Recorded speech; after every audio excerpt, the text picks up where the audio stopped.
நீலகிரி மற்றும் கோவை மாவட்ட மலைப்பகுதிகளில் இன்றும் நாளையும் கனமழைக்கு வாய்ப்பிருப்பதாக வானிலை ஆய்வு மையம் தெரிவித்திருக்கிறது. தமிழகம் மற்றும் புதுச்சேரியில் ஓரிரு இடங்களிலும் ஜூலை 31ஆம் தேதி வரை மிதமான மழைக்கு வாய்ப்பிருப்பதாகவும் தெரிவிக்கப்பட்டிருக்கிறது. இதுகுறித்தான கூடுதல் விவரங்களுடன் இணைகிறார் எமது செய்தியாளர் ஷெலினா. வணக்கம் ஷெலினா. தமிழகத்தை பொறுத்தவரை 31ஆம் தேதி வரை மிதமான மழைக்கு வாய்ப்பிருப்பதாக தெரிவிக்கப்பட்டிருக்கிறது. மேலும் மீனவர்களுக்கான எச்சரிக்கை ஏதேனும் விடுக்கப்பட்டிருக்கிறதா? விவரங்கள்.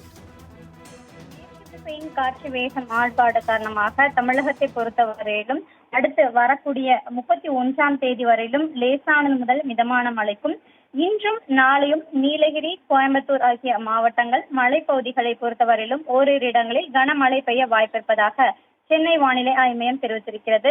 அதற்கு பிறகாக 27ஆம் தேதியிலிருந்து 31ஆம் தேதி வரையிலும் லேசானது முதல் மிதமான மழைக்கும், புதுவை, காரைக்காலிலும் லேசானது முதல் மிதமான மழை பெய்யக்கூடும் என்றும் தெரிவித்திருக்கிறார்கள்.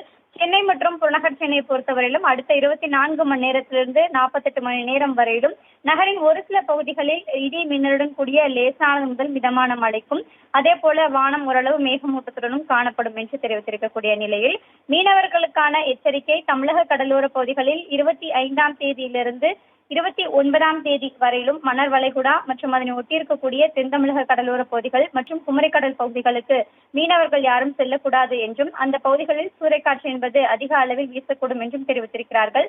அதே போல வங்க கடலோர பகுதிகளில் 25ஆம் தேதியிலிருந்து 29ஆம் தேதி வரையிலும், அதே போல அரபிக்கடலோர பகுதிகளில் 25ஆம் தேதியிலிருந்து 29ஆம் தேதி வரையிலும் செல்லக்கூடாது என்று வானிலை ஆய்வு மையம் எச்சரிக்கை விடுக்கப்பட்டிருக்கிறது. இந்த பகுதிகளை பொறுத்தவரையிலும் சூறாவளி காற்று மணிக்கு 45லிருந்து 55 கிலோமீட்டர் வேகத்திலும், இடையே 65 கிலோமீட்டர் வேகத்தில் கூட வீசக்கூடும் என்றும் இந்த பகுதிகளுக்கு மீனவர்கள் செல்வதற்கான எச்சரிக்கை என்பது விடுக்கப்பட்டிருக்கிறது. தகவல்களுக்கு நன்றி ஷெலினா.